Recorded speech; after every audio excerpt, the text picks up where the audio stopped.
හයි කොහොමද ඔයාලට? මම මේ වීඩියෝ එකක් අරගෙන එන්නේ ගොඩ කාලෙකින්. මොකද මට පහුගිය දවස්වල වීඩියෝ එකක් අරන් එන්න තරම් කාලයක් තිබුණේ නැහැ. මොකද පහුගිය දවස්වල චුටි කරදර ගොඩාරියක් තිබුණා. මේ අපි කොට්ටව බෝධියේ තියෙන බෝධි පූජාව. දවස් 21ක බෝධි පූජාවක් තමයි අපි තියන්නේ. මේකෙන් එක දවසක්. දවස් 21ක් කියන්නේ සෙනසුරාදා දවස් 21ක්.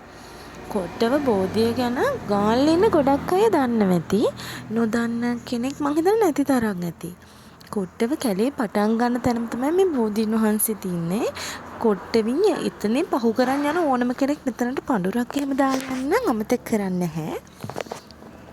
මෙතන ඇත්තටම අනුහස් තියනවා කිව්වොත් හරි මම. මොකද මේ අපිත් කරදර ගොඩාක් එක්ක අපි තාත්තගේ අසනීපෝ ගොඩාක් දේවල් එක්ක තමයි අපි මෙතනට ගියේ.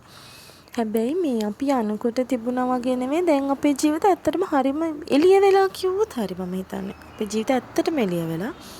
මෙතන බෝධි පූජාව තියාගන්න එකනොත් හරිම ලේසි. මේ එතන මේ දැන් අපි හිතනකො අපි මෙහෙන් අරන් යන්න ඕනේ බෝධි පූජාවට තියෙන බඩු විතරයි.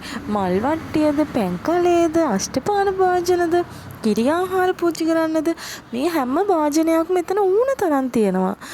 එක සැරේට පූජාවල් 100ක් 200ක් තියන්න මිනිස්සු එතනට ආවත් ඒ හැම කෙනෙක්ටම ඇති තරම් භාජන එතන තියෙනවා මේ මිනිස්සුම පූජා කරපුවා.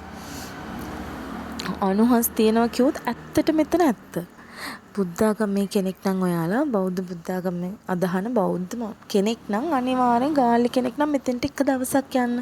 ඔයාලට තේරෙයි එතෙන්ට ගියාම කොහොමද ඒ වෙනස කියලා.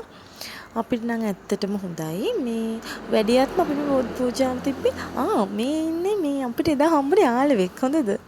එයා යාගේ අම්මයි තාත්තයි එක්කන බෝධි පූජාව තියන්න. මේ අපි තියපු පූජාව අපේ රටේ කරදර වෙච්ච අයට හැමෝටමත් එක්කයි අපි තිබ්බේ. අපේ කරදර හැමෝගෙම කරදර නම් හැමෝටම කරදර එකයිනේ. කාට වුණත් කරදරයක් කියන්නේ කරදරයක්. ඉතින් අපේ හැමෝගෙම කරදර නැති වෙන්න කියලා හිතාගෙන තමයි පූජාව තිබ්බේ. ඉතින් මම කියන්නේ ඔයාලා අනිවාර්යෙන් මෙතෙන්ට යන්න. මෙතන ගොඩාක් හොඳයි. මම අනිවාර්යෙන් ඔයාලට වීඩියෝ එකක් අරගෙන එන්නම් මෙතන බෝධි පූජාව කොහොමද ලේස්ති කරගන්න දේවල් තියෙන්නේ කියලා ආයෙම වෙලාවක. එහෙනම් මම දැනට ගිහින් එන්නම්. ආයෙ වීඩියෝ එකකින් එන්නම්.